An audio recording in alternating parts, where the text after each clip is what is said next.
So, what do you guys in the chat think of this whole new MBN meta? What do you think about the decks you saw that weren't pre-vacate Astrobiotics? What do you think this means for the meta for Worlds? Yo, Good. Alex. Hello. Hey, guys. What's good? I'm Congratulations. good at Netrunner. Proven right now. Many congratulations on winning, by the way. Thanks, man. I appreciate it. Yeah, I don't know. I picked solid decks that I know how to play, and I think in the finals I got a little bit lucky against Cuckoo there, not drawing voice pads, and I don't know. I think Good you cards. played it pretty damn well. Like, the fact that you had so many assets out and he, like, had basically no time to check them, and those both being CVSs on the table, like, it basically just ruined his whole game plan. And honestly, like, from the other side of the table, he played it really phenomenally up until, I would say, the last turn, when he needed to have, like, basically stream sniping powers if he wanted to figure out the right thing to do, which was, like, next to impossible.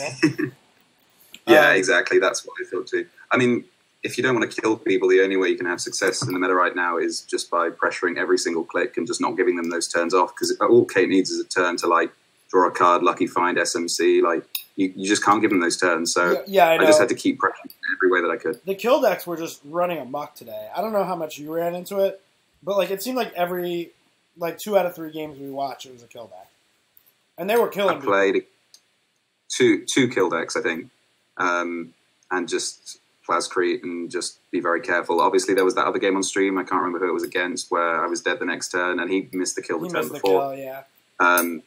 Just steal agendas. Like, Harp's Call makes it weird, but I don't know. They don't find their pieces as fast, I guess. So I haven't played enough against Harp's Call tonight. I'm critically good. In my experience, like, one Plascrete makes you 50-50, and literally none of the other cards in your deck matter.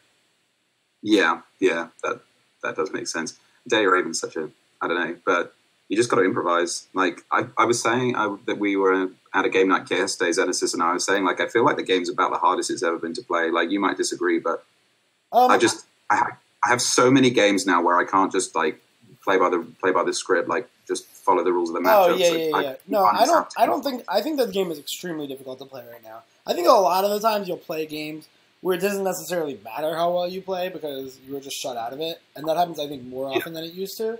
But I agree 100% that the games are harder in the sense that a lot of the time, everything you do matters. There's no autopilot, like, because... Yeah, and I think, like, the Never Advance game has become, like, much more of a thing. So, like, just throwing out assets and, like, trying to be dodgy, do things that, like, confuse your opponent, make them waste a few clicks. We saw the Naked Astro script out on the ends. Yeah, like, one of these games, I think it was... I don't remember who it was. It was something, whatever Stoner. Warpstone. Yeah, it was Warpstoner. Warpstoner, like, played a game against Noise where they were both on game point, I think.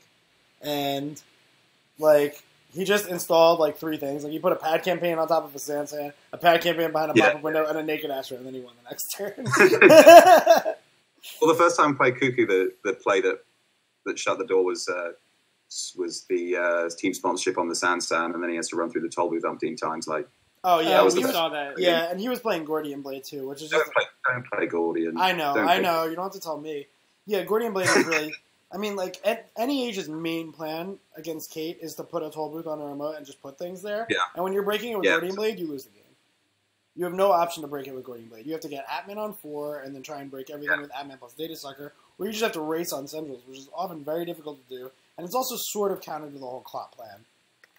Yeah, exactly.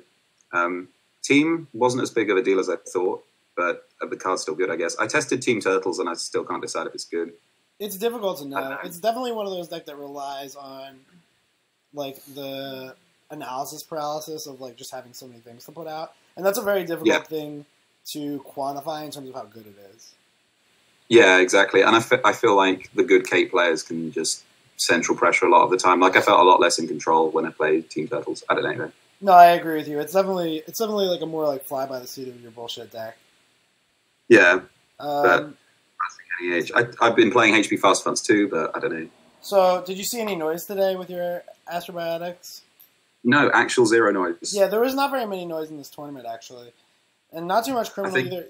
Kate, I think, like, Kate might have been a majority of the runners, and I think NBN was by far by I think a significant majority of the corps were NBN, like something like 60%. I think I only played Kate and NBN today against Kate and NBN today. Wow, the whole time. I think so. Yeah, there might have been some other shaper. It might have been CT, but like, yeah. I've been trying really hard to find something else to play, and the only thing I can get excited about are like different NBN decks, which depresses the shit out of me because I hate NBN.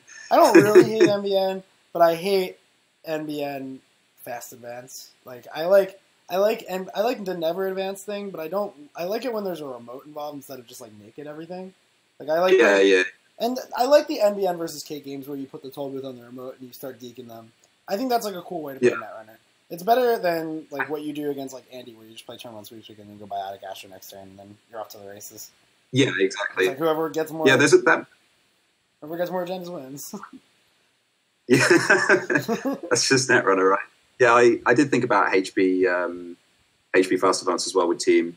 It was kind of fun because like I guess it was just about 24 hours ago. I was like, okay, well, I'm either going to play Noise or Kate, and I'm either going to play HB or NEH, right? Because that's the meta, right? And I was like, oh well, I've got a bit of a while to sort my lists out. I've got this game night kit tomorrow. I'm going to play HB and Noise because they're my second choices, and if I don't like them, I'll switch. Right. And then I checked when the deck list were due in, and I was like, oh bollocks, because it was like 3 p.m. yesterday, and I would have left the house. So I messaged Genesis at like 1 a.m. and I'm like, dude, my decks have got to be done. Can we try and figure this out? And we just like thrashed it out, and I just ended up with K and NEH. So what do you think about two? You think 2 CVS? I would have been happy with HB, but he told me to play NEH, and he was right. I agree. I think NEH is better than HB. As much as I pains myself to admit it, I tried HB for a long time. And the thing is, like, you definitely get some things, but you don't get enough things. Like, really, what it comes down to is when you play HB, you need your beta test to be good for it to be better than Astrobiotics. Yeah, that makes sense to me too. You can import all the good HB stuff. And, like, Adonis isn't that exciting to me, so don't really know. I get HB supposed to be better against Noise, but I don't even find that to be true. It depends on the build. Some of them are, and some of them aren't. Yeah, sure. I think that in general, So I think, like, since sponsorship came out, NEH has gotten better against Noise. Yeah. And I think that, like, sort of pushed it ahead of HB, but it's close.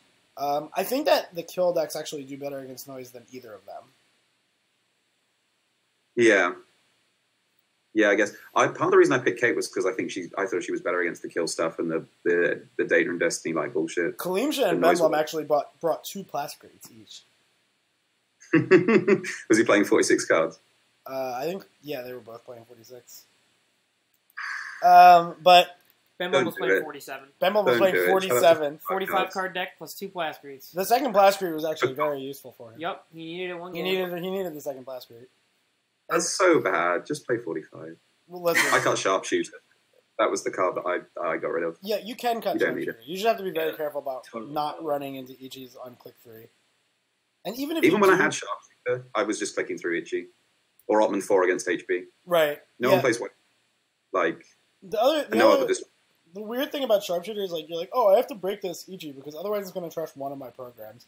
But really what you did is, like, you paid 2 with SMC, and you had, like, this clone ship in play. Like, in the end, like, you, like, saved, like, $1 or something using the Sharpshooter versus just getting your shit back. Clone ship it's ridiculous. Exactly. There's no point. Like, and I cut Simbis as well because you don't need it as much. You don't really need it. I mean, it's not as good as prepaid. It's just, like, the shitty 4th prepaid. No, absolutely not. Well, so there was a cut. Congratulations on the win. You're coming out to Worlds, right? Yeah, of course. But no Genesis. No. All right, so you bring a +1. What? Will FFG let me bring a +1? Have +1. We'll tell them you won. We'll tell them you won this tournament. And we'll see what they say. Yeah, that'll work. Yeah, for real though, Genesis kind of shares this victory. Like, he helps me build, he helps me test. We got good at the game together. Like, for real. Yeah, you guys are definitely a dynamic duo in the game right now. That's actually really awesome. I think it's really good when you have just like one person you can just bounce ideas back and forth with. Both of you can get something. We used to just play Netrunner like 6 hours a day, just like game after game, and not even to get good. Like, this was way before anything. Just we love the game. Yeah. Yeah, we'd just be like, that's how you get again. good. Is you play a lot because you love the game. All right. Yeah, and then it will kind of have a couple of other things. Okay. Before I go, shout outs. Shout out to UK Meta. Shout out to UK Netrunners. Cheers for the tournament, guys. See you around. Thanks for playing. Great Thanks job. for playing. Everybody have a good night. Thanks for watching. Please donate to StimHack. We need your help. It costs a lot of money to keep the site up. It costs a lot of money to give these people money when they win the tournaments and they didn't pay to get into them. StimHack.com/about. Be a good sport. Donate to StimHack. We're going to set up a Patreon soon, hopefully after they fix their hacking bullshit and we get a video ready. And you'll be able to donate more money to us. So I know you're all really excited about that. Shout out to Jesse Vandover over here. Heyo. Shout out to Dean Tran, always being great on the stream. Shout out to Alex. Shout out to second place. Shout out to the Philippines. Shout out to Coco. And thanks, Anthony, for being the proprietor of StimHack and keeping the site going forever. And thanks to all of you for watching, if I didn't say so already. And we're gonna get going. Everybody have a good night. Yeah, have a good night, everybody. Night.